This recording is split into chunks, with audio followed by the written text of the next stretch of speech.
अस्सलाम वालेकुम, welcome back to skills smashers. Web creation की सीरीज़ में आज हमारा अगला टॉपिक है डोमेन एंड होस्टिंग। तो चलिए स्टार्ट करते हैं।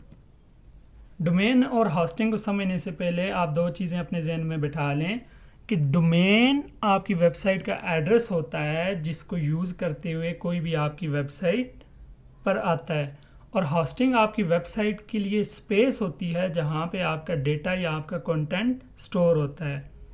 अगर हम इसको सिंपल एग्जांपल से समझें, लेट आप अपना घर बनाना चाहते हैं, तो घर बनाने के लिए आपको एक जगह चाहिए, प्लॉट चाहिए, और उस प्लॉट का कोई एड्रेस भी होगा। अगर आपके पास ये चीज़ मौजूद है तो अब आप घर बना सकते हैं। इसी तरह अगर आपने वेबसाइट बनानी है तो वेबसाइट के लिए आपके पास डोमेन और होस्टिंग दोनों मौजूद होना लाजमी है। डोमेन आ जाएगी आपकी वेबसाइट का एड्रेस और होस्टिंग आ जाएगी आपकी वेबसाइट की स्पेस। अगर आप वेबसाइट एड्रेस, डोमेन या डोमेन नेम, अगर ये नाम सुने तो ये सब सेम है एज रेफर्स टू डोमेन, मतलब ये डोमेन के लिए ही ये वर्ड्स यूज़ किए जाते हैं। अब अगर डोमेन की हम एग्जांपल देखें, डोमेन किस तरह की होती है, तो ये आपके पास एक डोमेन है facebook.com, इसी तरह youtube.com, ये आपकी डोमेन्स हैं। इसी तरह whatsapp.com, या आप कोई भी गूगल पे सर्च करते हैं तो जो नाम आता है, वो जो एड्रेस होता है, उसको हम डोमेन बोलते हैं।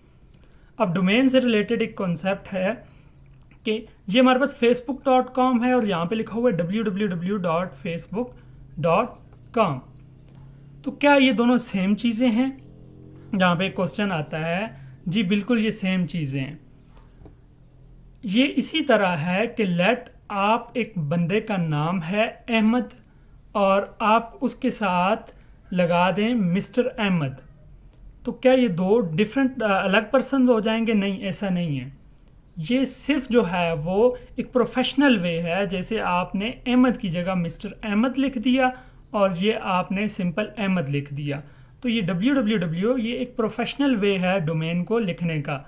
अगर आप इसके बगैर लिखें या इसके साथ लिखें तो कोई फ़र्क नहीं पड़ता, ये इसको हम डोमेन नेम ही बोलेंगे। अब एक और कॉन्सेप्ट जो इससे मिलता है डोमेन के साथ, वो आता है URL या लिंक।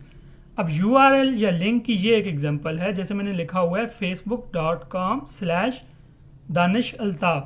अब इसमें क्या चीज़ है कि ये आपके पास एक स्पेसिफिक लिंक है जो आपको वेबसाइट तक नहीं लेके जा रहा, जो आपको वेबसाइट के ऊपर किसी प्रोफाइल पे लेके जा रहा है। इट मीन्स अगर ये लिंक हम यूज़ करेंगे तो हम फेसबुक पे जो दानिश अल्ताफ़ की प्रोफाइल है उस पे चले जाएंगे। तो ये एक डिफरेंस था डोमेन और URL के दरमियान। नेक्स्ट हम पढ़ते हैं डोमेन की प्रॉपर्टीज़, कि डोमेन की प्रॉपर्टीज़ क्या हैं। सबसे पहली चीज़ जो आपने याद रखनी है कि डोमेन हमेशा यूनिक होती है।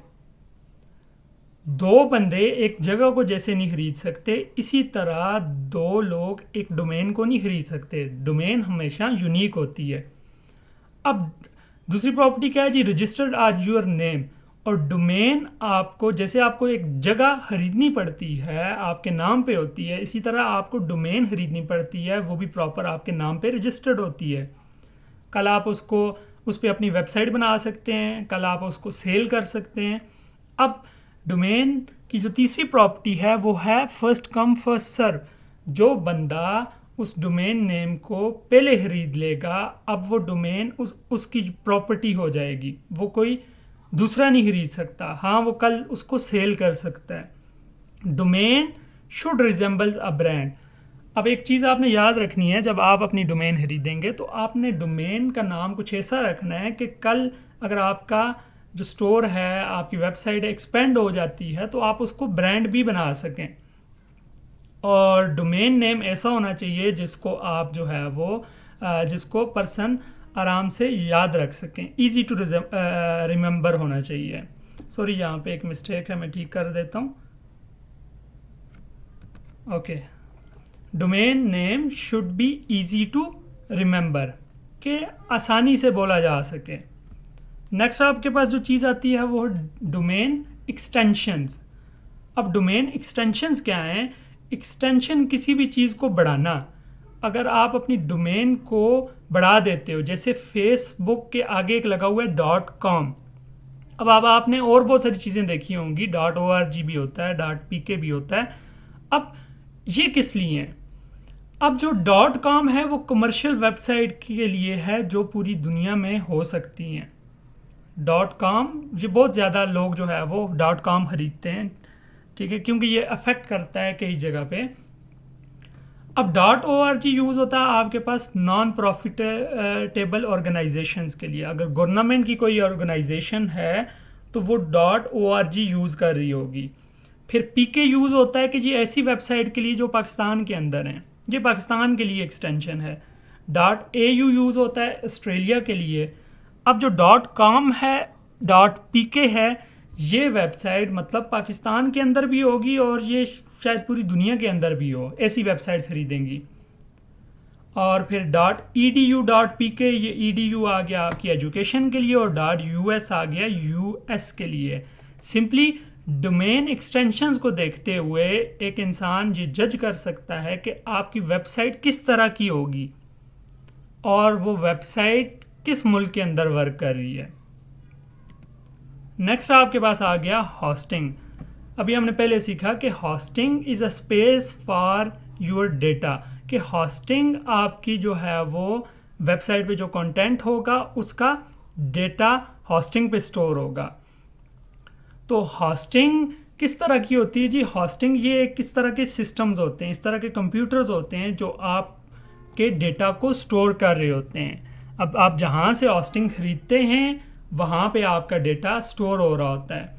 अगर इस चीज़ को समझें कि होस्टिंग किस लिए है, लेट आप अपने मोबाइल से एक वीडियो या एक पिक्चर अपने सोशल मीडिया अकाउंट पे चढ़ाते हैं, लेट आप फेसबुक पे लगाते हैं या इंस्टाग्राम पे लगाते हैं एक वीडियो, और लगाने के बाद आप उसको डिलीट कर देते हैं। अब जब आपने मोबाइल से डिलीट कर दी तो क्या वो आपके इंस्टाग्राम या फेसबुक से भी डिलीट हो जाएगी? नहीं, ऐसा नहीं होता।